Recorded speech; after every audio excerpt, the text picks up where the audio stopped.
오늘도 이 저녁 시간 함께 하신 우리 모든 성도님들을 주님의 이름으로 환영하며 축복합니다.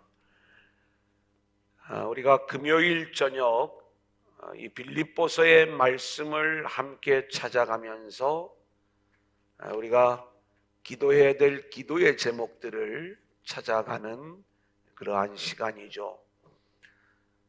우리가 에베소서의 말씀을 수요일에 함께 나누고, 그리고 금요일에는 빌립보서의 말씀을 가지고 진행을 하는데, 수요일은 우리가 말씀 중심의 예배, 그리고 금요일은 기도 중심의 예배이기 때문에 이 강해를 좀 제가 쉽게 하려고 이렇게 생각을 하고, 좀 빌립보서보다는 좀 더 본문의 분량을 넓게 잡으면서 기도의 제목들을 하나하나 찾아가는 거예요.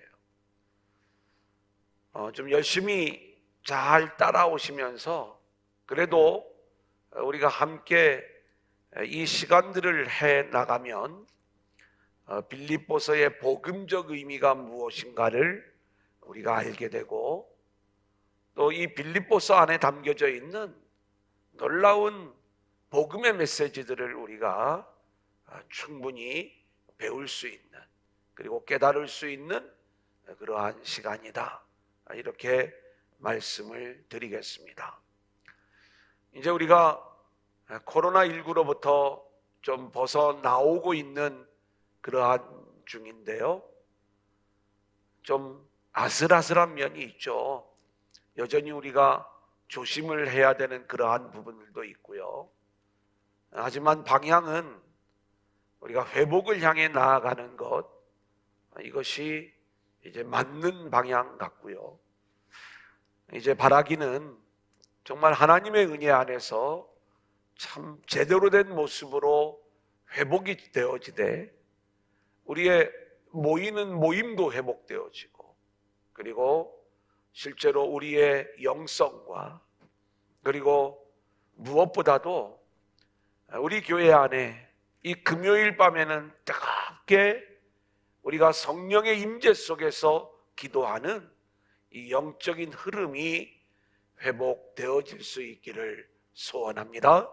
그래, 우리가 다음 주는 이제 장창수 선교사님이 이제 오셔요. 그런데 우리 선교사님을 원래 우리가 2월 마지막 금요일에 이렇게 모시게 되어 있었는데, 이제 5월이 됐어요.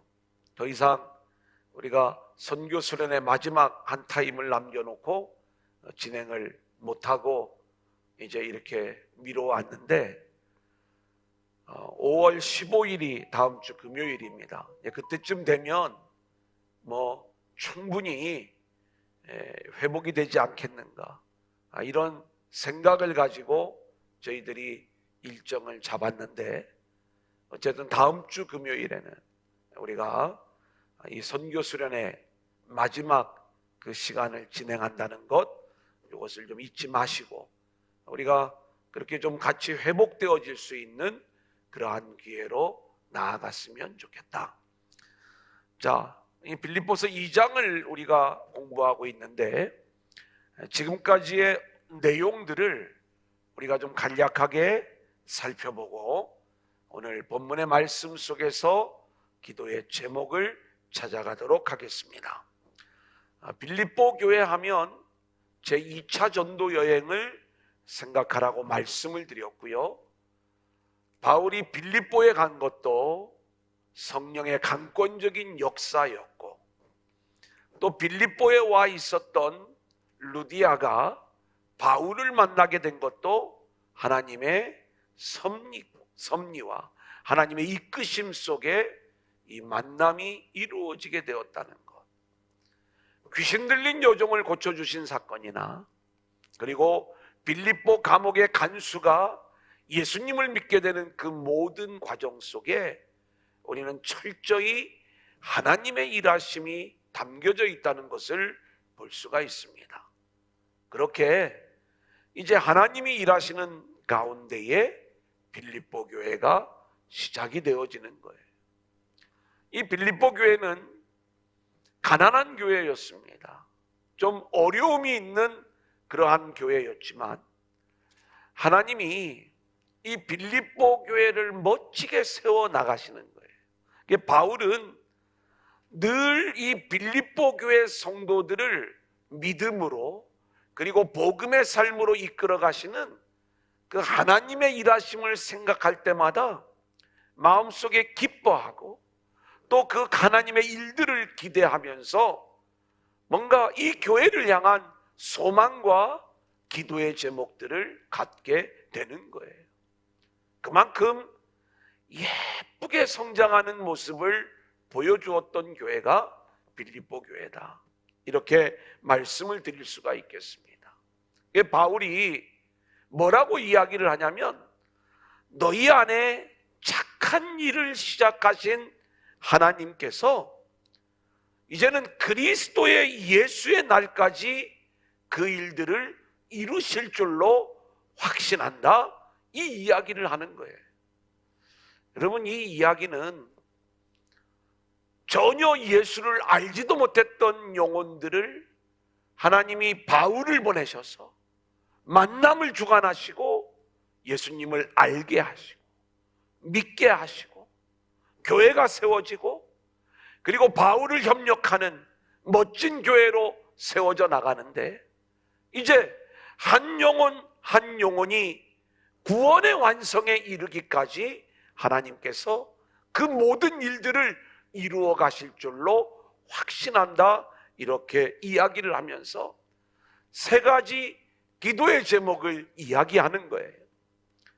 첫 번째 기도의 제목은 이 빌립보 교회 성도들 안에 하나님의 사랑이 부어져 있는 거예요. 그래서 그들의 삶이 가난함에도 불구하고 이 사랑의 베풀음이 나오고 있는 거죠. 그래서 너희 안에 있는 그 사랑이 더욱 풍성해지기를 기도하는 그 기도의 제목. 두 번째는 이 빌립보 교회 성도들이 진실하고 허물이 없는 그러한 모습으로 세워지기를 원하는 마음. 그리고 세 번째로는 예수 그리스도로 말미암아 의의 열매를 맺는 교회와 성도들로 세워지기를 원하는 이 기도의 제목을 가지고 기도를 하는 거예요. 자, 그러면서 내가 너희를 위하여 늘 이러한 기도를 드리고 있는데, 이제 이 교인들이 염려하고 있는 바울의 상황에 대하여 이렇게 설명을 해주고 있어요. 지금 바울은 로마 감옥에 갇혀 있는 그러한 상황이에요.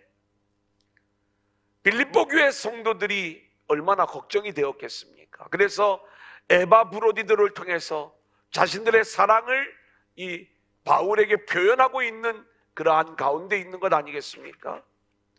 이때 바울은 뭐라고 이야기를 하냐면, 내가 비록 감옥에 갇혀 있는 상황이지만 이 일을 통해서 복음의 진전이 일어났다면 나는 아무래도 상관이 없다. 이 일이 나에게 기쁨이다, 이렇게 이야기를 하면서 바울이 감옥에 갇히게 되었을 때에 바울에 대한 사랑의 마음을 가지고 복음을 전한 사람, 그리고 때는 이때다 싶어 경쟁하는 마음으로 복음을 전한 사람들이 있는데, 어떤 마음으로 복음을 전하든 복음이 전파되는 그 일들이 나타나고 있다면 나는 어떠한 상황이 돼도 상관이 없다, 이 이야기를 하는 거예요. 바울의 기쁨은 오직 그리스도에게 복음 안에 있었던 것을 우리는 보게 되는 거예요. 여러분의 기쁨은 어디에 있어요? 오늘 우리들의 마음의 기쁨은 어떤 일에 우리가 근거를 두고 있는가? 내가 비록 낮아지고 때로는 감옥에 갇히고 어려운 일을 당한다 할지라도 그 일들을 통하여 그리스도가 드러나고 그 일을 통하여 복음이 증거되어질 때 우리도 바울처럼 나는 아무래도 상관없는데 복음이 증거된다면 이것이 나에게 기쁨입니다, 이 고백을 드릴 수 있느냐, 이 말씀인 거예요. 우리가 이 바울의 고백처럼 우리도 우리를 통하여 그리스도가 증거될 때 이것이 나의 기쁨이라고 고백하면서 기도하며 나아갈 수 있는 저와 여러분들이 될 수 있기를 소원합니다.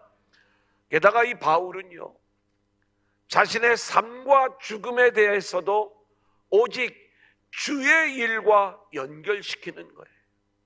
사실 바울은요, 죽음도 나에게 유익하다고 고백을 해요.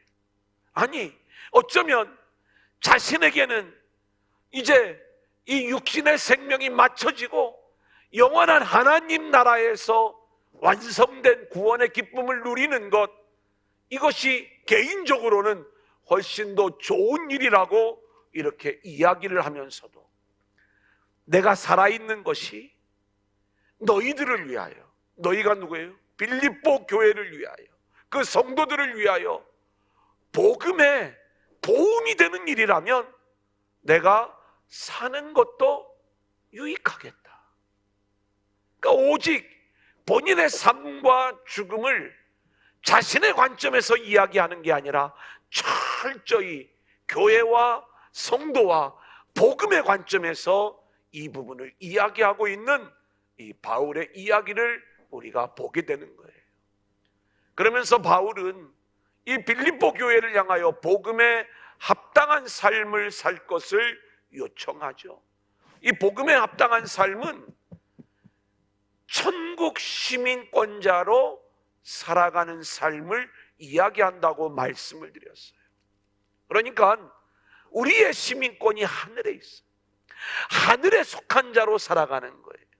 이 하늘에 속한 자로 살아가는 자들은 이 땅에서 고난받는 자로 드러날 수밖에 없는데, 우리가 비록 그 고난의 길을 걸어간다 할지라도 그 고난받는 것이 우리가 구원받은 증거요, 하늘에 속한 증거라는 것을 우리가 확신하면서 이 땅에서 묵묵히 고난의 길, 십자가의 길을 걸어가되 천국 시민권을 가진 자로서 하늘의 삶을 누리는 저와 여러분들이 될 수 있기를 소원합니다.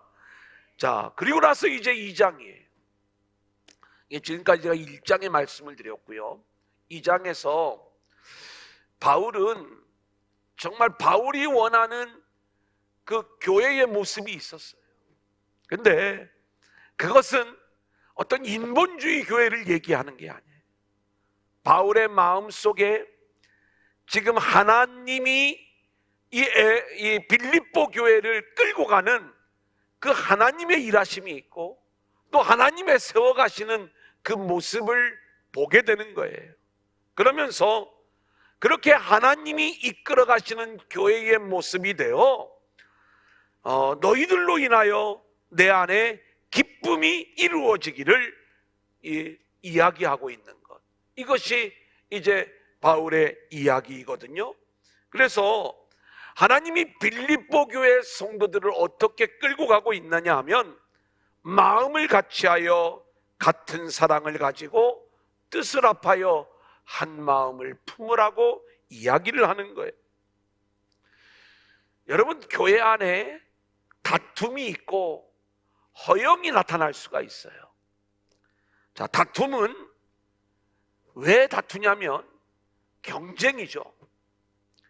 자기 유익을 위하여, 그리고 자기가 좀 더 우월하다는 것을 증명해 보이기 위하여 이런 유익이 있는 거고, 허영도 우리에게서 왜 허영이 드러나냐면 하나님이 나를 어떤 모양으로 사용하시던 하나님이 드러내시는 모습으로만 우리가 보여지면 되는 것인데, 우리는 늘 내 자신이 모든 사람들에게 사람의 판단에 좀 좋은 모습으로 보이기를 원하는 이 자기를 드러내고자 하는 욕구가 있는 거예요. 그러니까 다툼과 허영에는 여전히 자기가 살아있는 거예요.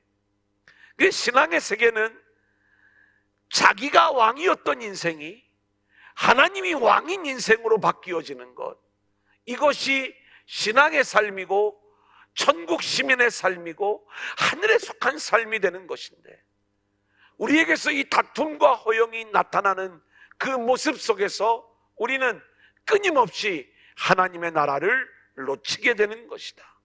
그래서 복음의 삶이라는 것은 다툼과 허영을 내려놓고 나보다 남을 낮게 여기면서 우리가 철저히 하나님의 이끄심에 순종하며 살아가는 것, 이것이 이제 하나님이 세우시는 참된 교회의 모습인 것이고, 그렇게 하나님이 세우시는 모습으로 세워질 때 이것이 바울의 기쁨이 된다는 것을 말씀하고 있는 것이죠. 그래서 이 다툼과 허영, 이거와 반대되는 단어가 뭐냐? 그게 그리스도의 마음인 거예요. 너희 안에 이 마음을 품으라. 곧 그리스도 예수의 마음이니. 그 예수의 마음은 세상으로 말하면 겸손한 마음이에요.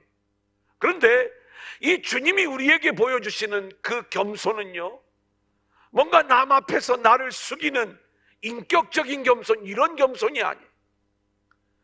원래는 하늘에 속한 자예요. 그 하나님의 영광스러운 이 창조주의 위치에 있었던 그 아들 예수님이 하나님의 뜻에 복종하여 이 땅에 내려와 저와 여러분을 대속하기 위하여 십자가에 달려 죽으시기까지 철저히 복종하신 이 겸손, 이게 우리 주님의 그 겸손이거든요. 우리가 이 마음을 품으라는 거예요.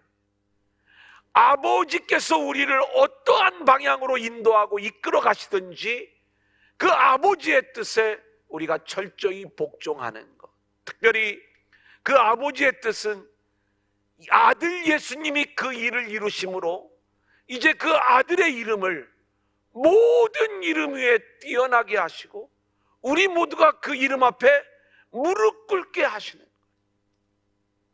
이게 이제 우리를 위하여 행하시는 하나님의 일하심이기 때문에 우리가 자기 이름을 위하여 예수를 믿는 게 아니라 아들의 이름 앞에 무릎 꿇는 자로 하나님의 영광을 드러내기 위하여 우리가 하나님을 또 주님을 믿는 자들로 세워져야 되는 것이고, 그렇게 우리가 철저히 하나님께 복종하는 자들이 될 때 그것이 바로 하나님이 우리를 이끌어가는 제대로 된 방향인 것이다. 다툼과 허영이 아닌 철저한 복종과 순종의 모습, 이것이 우리를 향한 하나님의 뜻이고 하나님이 그렇게 우리를 이끌고 가고 있다는 것, 여기까지를 우리가 지난주까지 함께 나누었습니다. 자, 그러면 오늘 본문 12절 우리 한번 같이 읽어볼까요? 시작. 그러므로 나의 사랑하는 자들아, 너희가 나 있을 때뿐만 아니라 더욱 지금 나 없을 때에도 항상 복종하여 두렵고 떨림으로 너희 구원을 이루라. 자, 이 말씀은 사실 그렇게 우리가 편안한 이야기가 아닙니다. 왜냐하면 항상 복종하여 두렵고 떨림으로 너희 구원을 이루라, 이렇게 이야기를 하고 있어요. 이 바울이 빌립보 교회 성도들을 향하여 이미 이 빌립보 교회 성도들 안에서 하나님이 선한 일, 착한 일을 시작하셨어요. 이것은 이미 이들에게 믿음이 들어가고 구원받은 모습인 것을 우리가 알고 있는 거죠. 그러면 구원이라고 하는 것은 철저히 하나님이 하시는 일이지 사람이 할 수 있는 일이 아닌 거예요. 그래서 우리는 이 구원을 철저히 하나님의 은혜요, 선물이라고 이야기하는 것 아니겠습니까? 근데 왜 구원을 이루라고 말씀을 하고 있는 것인가? 우리가 구원을 이룰 수 있나요? 이 구원을 이루는 일, 이 일은 사람이 할 수 있는 일이 아니고 하나님이 하시는 일이 맞는 거예요. 그러니까 우리가 이 내용을 가지고 구원의 즉각성 그리고 구원의 점진성을 이야기하시는 목사님이 있어요. 예, 맞습니다. 구원은 이미 우리 안에 이루어졌지만 또 우리 안에서 완성되어져야 될 것이 구원의 이야기가 맞는 거예요. 자, 그런데 우리가 놓치지 마십시오. 뭘 놓치지 말아야 되냐면 지금 이 모든 일들이 우리가 하는 일이 아니라 우리 안에서 하나님이 이루어 가시는 일이다. 자, 그러면 도대체 두렵고 떨림으로 너희 구원을 이루라 라고 말씀하셨을 적에 여기에 담겨져 있는 복음의 의미가 뭐냐라고 하는 것을 우리가 함께 살펴보고자 하는 거예요. 자, 12절 말씀을 보니까 그러므로 이렇게 시작이 되어져요. 이 그러므로가 어디하고 연결이 되어지냐면 자, 6절부터 8절 우리 한번 다시 읽어볼까요? 그는 시작. 그는 근본 하나님의 본체시나 하나님과 동등됨을 취할 것으로 여기지 아니하시고 오히려 자기를 비워 종의 형체를 가지사 사람들과 같이 되셨고 사람의 모양으로 나타나사 자기를 낮추시고 죽기까지 복종하셨으니 곧 십자가에 죽으심이라. 자, 빌립보서 2장 6절로부터 8절까지는 어떤 얘기를 하고 있냐면 우리 주님이 십자가를 지신 일을 이야기하는 거예요. 이 일을 통해서 우리에게 구원의 길을 열어주시고 그리고 그 주님이 우리 안에 들어온 인생, 특별히 9절부터 11절까지 하나님이 우리를 그리스도의 이름 앞에 무릎 꿇게 만드셨잖아요. 그 일에 순종하여 거기까지 간 자들은 뭐가 되는 거예요? 이미 우리 안에 구원이 찾아온 거예요. 자, 그런데 그렇게 구원이 찾아온 우리들에게 또 한 가지 이야기라. 그러므로 너희에게 주님이 이 십자가의 일을 이루셨고 하나님이 예수의 이름 앞에 무릎을 꿇게 만드셨으므로 너희는 복종하여 두렵고 떨림으로 너희의 구원을 이루라 라고 말씀을 하고 있는 거예요. 그러면 그 다음부터는 우리의 일이냐? 아니, 우리의 일이 아니에요. 이 일조차도 하나님이 우리 안에서 완성해 가실 일을 말씀해 주고 있는 거예요. 우리 빌립보서 1장 6절 한 번 더 읽어볼까요? 너희 안에서 시작. 너희 안에서 착한 일을 시작하신 이가 그리스도 예수의 날까지 이루실 줄을 우리는 확신하노라. 아멘입니다. 너희 안에서 착한 일을 시작하시니 하나님이 우리 안에 이미 예수를 통한 구원의 일을 시작하셨어요. 예수가 찾아오는 순간 우리의 신분은 이미 구원받은 존재가 되었어요. 그리고 그 하나님이 주님 오시는 그날까지 구원의 완성을 위하여 우리를 끌고 가는 하나님의 일하심이 있는 거예요. 하나님이 완성해 가신다니까요. 그런데 하나님이 완성해 가시는 이 일에 우리는 순종하고 따라가기만 하면 되는 거예요. 구원은 우리가 이룰 수 없고요. 구원의 완성도 철저히 하나님의 은혜로만 이루어지는 줄로 믿습니다.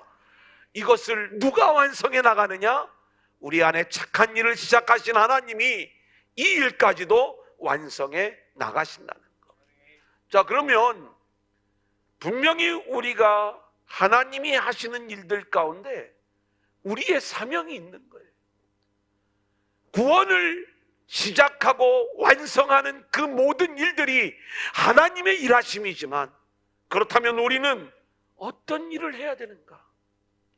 주님이 구원의 사역을 이루어 가시는 그 일에 우리가 해야 될 일들을 13절, 14절에서 말씀하고 있어요. 우리 한번 같이 읽어볼까요? 시작.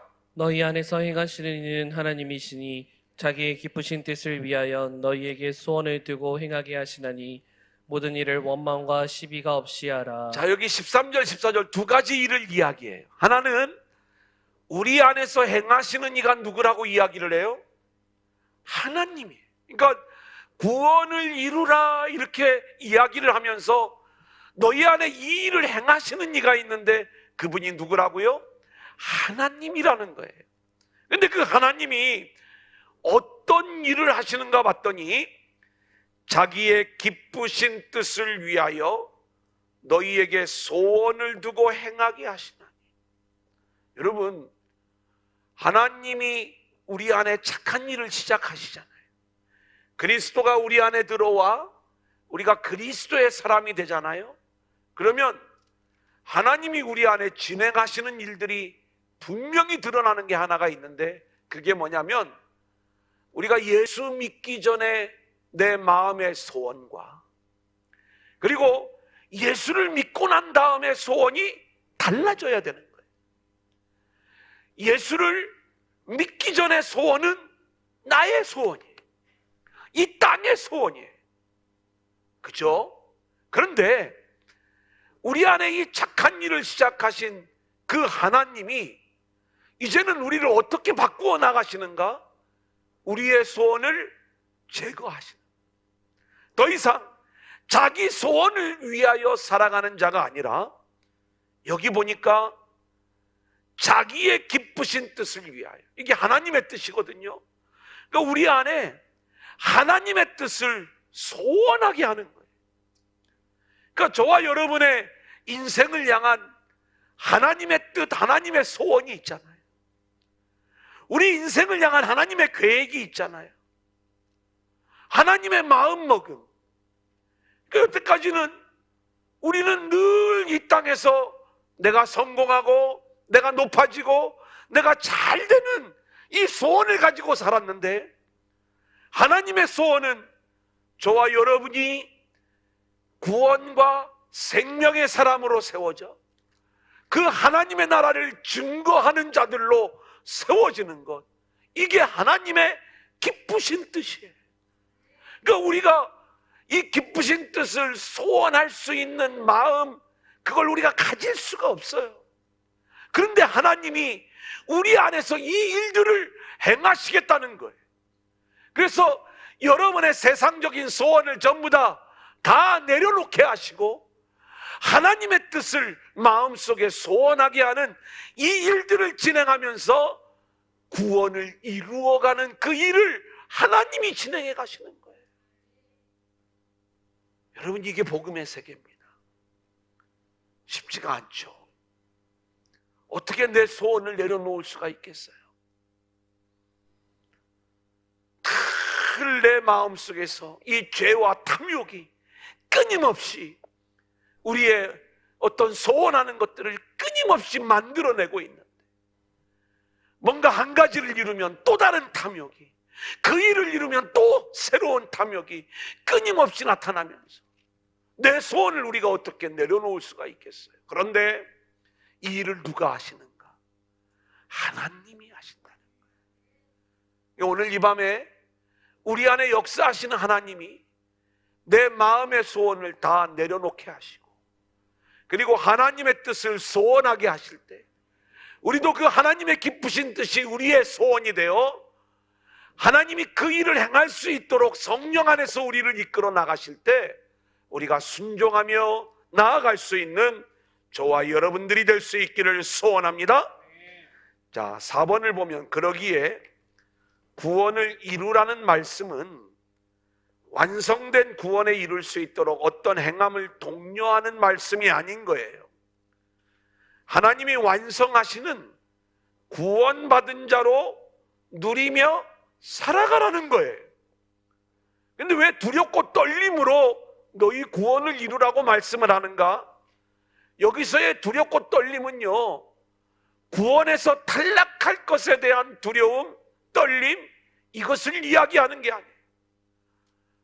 하나님의 일하심을 볼 때 아무런 자격이 없는 죄인과 심판으로 드러날 수밖에 없는 나의 인생에 하나님이 일방적으로 은혜로 찾아오셔서 믿음의 일을 시작을 하시고, 그리고 우리의 인생을 땅의 소원이 아닌 하늘의 소원, 하나님의 뜻을 소원하는 자들로 바꾸어 우리를 그리로 끌고 가시면서 구원의 완성을 이루어 나가신 그 하나님을 경외하는 두려움, 이 두려움을 이야기하는 거예요. 그 하나님을 경외하면서 우리가 두렵고 떨림으로 너희 구원을 이루라 라고 말씀하시는 그 하나님의 이끌어 가심, 일하심에 철저히 복종하고 순종하라, 이것을 말씀하는 거예요. 아멘. 자, 두 번째는 14절입니다. 5번에 나와 있죠. 모든 일을 원망과 시비가 없이 하라, 이렇게 말씀하고 있어요. 우리가 두렵고 떨림으로 구원을 이루는 또 하나의 비밀은 원망과 시비가 우리에게서 나오면 안 돼요.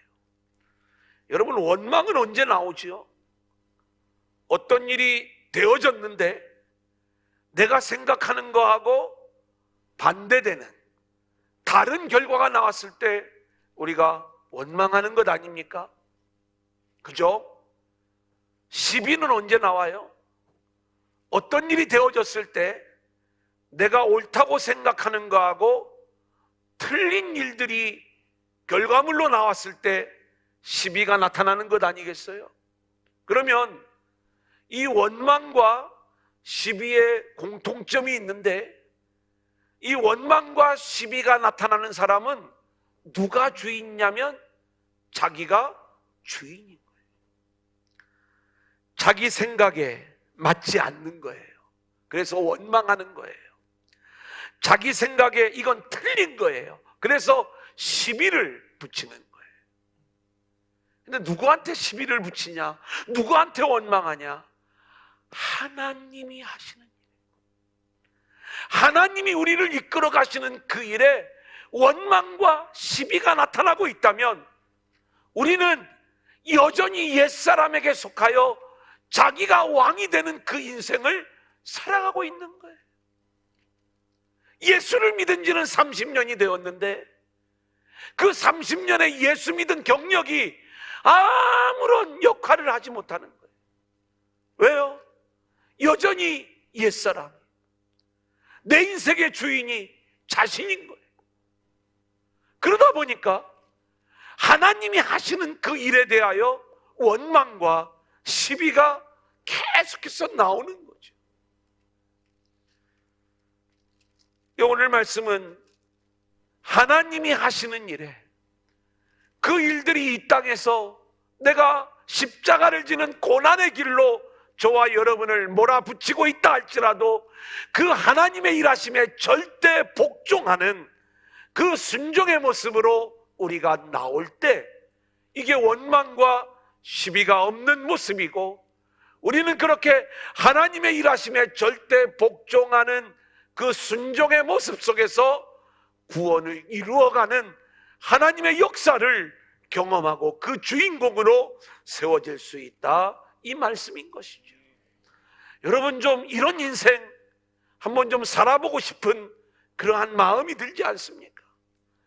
우리가 여전히 지금까지 내 소원을 위하여, 내 욕심을 위하여 살아봤잖아요.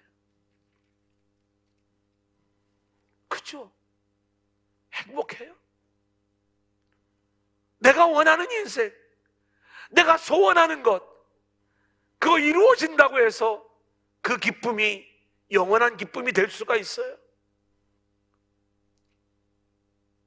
정말 우리가 소원해야 될 것은 하나님의 기쁘신 뜻을 우리가 소원할 수 있어야 되고, 그리고 하나님이 행하시는 이 모든 일들에 대하여 우리는 원망과 시비가 없이, 하나님은 실수가 없으십니다.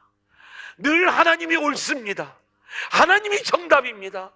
우리가 그 뜻에 순종하는 자들로 나아가게 될 때 우리는 구원을 이루어 가시는, 그래서 우리 안에 매일매일 새로운 하나님 나라의 은혜를 경험하는 모습으로 우리 모두가 세워질 수 있는 거예요.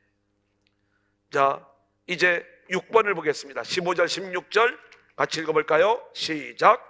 이는 너희가 흠이 없고 순전하여 어그러지고 거스르는 세대 가운데서 하나님의 흠없는 자녀로 세상에서 그들 가운데 빛들로 나타내며 생명의 말씀을 밝혀 나의 다름질이 헛되지 아니하고 수고도 헛되지 아니하므로 그리스도의 날에 내가 자랑할 것이 있게 하려 함이라.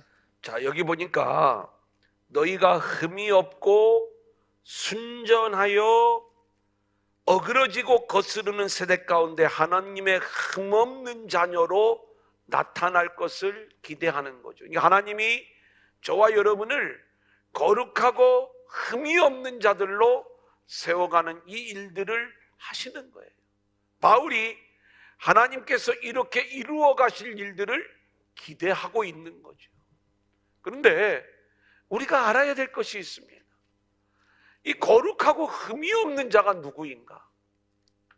우리는 이 거룩하고 흠이 없는 자를 생각을 할 때 뭔가 당신이 이제 예수를 믿으면, 그것도 예수 믿고 집사가 되고 권사가 되고 장로가 되고 또는 사역자가 되고 목사가 되었다면 적어도 당신에게 이런 모습이 나타나야 되는 것 아니냐? 우리는 뭔가 이렇게 흠없는 자녀가 되는 것을 타인에게 비난받을 일이 없는 윤리적인 모습으로, 도덕적인 모습으로 이 흠이 없는 모습들을 이야기할 때가 많아요. 하지만 우리는 그런 식으로 흠이 없다는 인정을 받기도 어려울 뿐더러 정말 흠이 없는 그러한 인생이 되는 것은 우리의 힘으로는 불가능한 거예요. 그런 어떤 흠이 없는 것이라면, 하나님이 우리에게 흠이 없는 자로 인정해 주시고 우리를 거룩한 자로 우리를 인정해 주는 것은요, 우리가 어떤 자가 되는 거냐면 세상에 속한 인생이 아니라 하늘에 속한 인생이 되는 것, 뭔가 거룩한 자로 우리가 구별되는 이 일들이 우리 안에 있어야 되는 것이죠. 자, 그런데 우리가 이 일을 언제 이미 공부를 했냐면 에베소 1장 4절, 우리 한번 같이 읽어볼까요? 곧 시작. 곧 창세전에 그리스도 안에서 우리를 택하사 우리로 사랑 안에서 그 앞에 거룩하고 흠이 없게 하시려고. 자, 우리를 택하시고 또 사랑 안에서 거룩하고 흠이 없는 자로 만들어 가시는 것은 저와 여러분을 구원받은 인생으로 세워 가시는 일이에요. 자, 그런데 이렇게 하나님이 우리를 구원받은 자로 세워주는 걸 우리는 거룩하고 흠이 없다라고 이야기를 할 수가 있는데, 이렇게 거룩하고 흠이 없는 자로 세워지는 건 주님이 해주시는 일인데 누구에게 이 일들이 이루어지는가? 스스로 선한 일, 스스로 거룩한 일, 또 스스로 의로운 일을 하려고 하는 자들을 우리 주님이 거룩하고 흠없는 자로 만들어 주시는 게 아니라 자기의 연약함을 아는 자, 자기의 죄인됨을 깨닫는 자, 이러한 자들, 그러니까 행위가 거룩한 자가 아니라 자신의 죄인됨을 알고 주님의 은혜가 아니면 안 된다는 것을 아는 자, 이러한 자가, 그래서 하나님의 은혜만을 바라보는 자가 하나님이 인정하시는 흠없는 자의 모습이 되는 거예요. 우리는요, 늘 하나님 앞에 흠없는 자로 우리가 드러나려면 하나님, 나는 자격이 없는 죄인입니다. 내가 살 길은 그리스도의 은혜밖에 없습니다. 아멘. 그래서 날마다 주님만 바라보며 주의 은혜만을 갈망하는 자들로 우리가 세워지게 될 때 그게 하나님이 보시기에 거룩하고 흠없는 모습으로 인정을 받는 거예요. 아멘. 자, 마지막 17절 18절 우리 한번 같이 읽어볼까요? 시작. 만일 너희 믿음의 재물과 섬김 위에 내가 나를 전제로 드릴지라도 나는 기뻐하고 너희 무리와 함께 기뻐하리니 이와 같이 너희도 기뻐하고 나와 함께 기뻐하라. 자, 이 바울의 기쁨을 여기다가 이야기를 하고 있어요. 되게 어려운 해석인데, 너희 믿음의 재물과 섬김 위에라고 했어요. 여기 믿음의 재물은 빌립보 교회의 믿음의 제사 그리고 믿음의 예배, 이걸 하나님이 이끌어 가시는 거죠. 그런데 그 일들을 위하여 내가 나를 전제로 드릴지라도, 이건 뭐냐면 전제는 이 포도주와 같은 것을 부어드리는 제사를 이야기하는 거예요. 이건 바울의 죽음을 얘기해요. 내가 피를 흘려 나의 피를 그렇게 하나님께 부어드리는 그러한 전제로 부어드림이 있을지라도 그게 나의 기쁨입니다. 이 고백을 하는 거예요. 빌립보 교회 성도들이 온전한 예배자로 세워지는 일에 있어서 내가 피를 흘려 그 피를 하나님께 내어드리는, 올려드리는 그 전제가 있을지라도 이것이 나의 기쁨입니다. 이게 바울의 이야기. 나는 그렇게 못할 것 같아요. 정말 이게 제가 이 기도를 해야 되는 거 아닙니까? 그죠? 우리 성도님들이 정말 믿음의 사람으로 온전히 세워지는 일에 있어서 제가 피를 흘려 그 피를 전제로 하나님께 올려드린다 할지라도 하나님 이게 기쁨입니다. 바울을 하나님이 그렇게 이끌어 가셨어요. 저도 연약하지만 하나님이 그렇게 이끌어 가실 때 제가 순종의 길을 걸어가야 되겠죠. 우리 모두의 인생을 하나님이 그렇게 이끌고 갈 거예요. 그랬을 때 우리가 어떠한 모습으로 드러나든 하나님이 행하시는 일에 순종하면서 이것이 나의 기쁨입니다. 하나님의 뜻이 드러나는 그 일들에 대하여 이것이 나의 기쁨입니다. 이렇게 고백하고 간증하며 나아가는 저와 여러분들이 될 수 있기를 소원합니다. 자, 마지막 기도 제목 우리 한번 같이 읽어볼까요? 오늘 말씀의 기도 제목이에요. 찬양단은 나오시고요. A 시작. 하나님이 우리를 구원의 완성으로 이끄시는 줄로 믿고 예수의 이름 앞에 무릎 꿇으며 주만 바라보는 인생이 되게 하옵소서. 아멘입니다. 주만 바라보게 하소서. 주만 바라보며 주의 뜻에 순종하게 하소서. 첫 번째 기도 제목이에요. 두 번째 B 시작. 나의 소원을 내려놓고 아버지의 소원대로 행하게 하소서. 내 소원을 물리쳐야 돼요. 그리고 아버지의 기쁘신 뜻이 우리의 소원이 되어야 되는 거예요. C입니다. 세 번째 시작.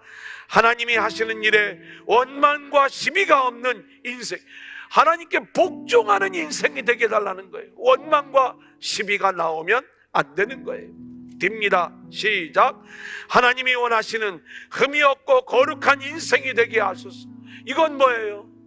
나의 자격 없음, 나의 죄인됨을 인정하고 철저히 주만 바라보며 주의 은혜만을 구하는 인생이 되는 거지요.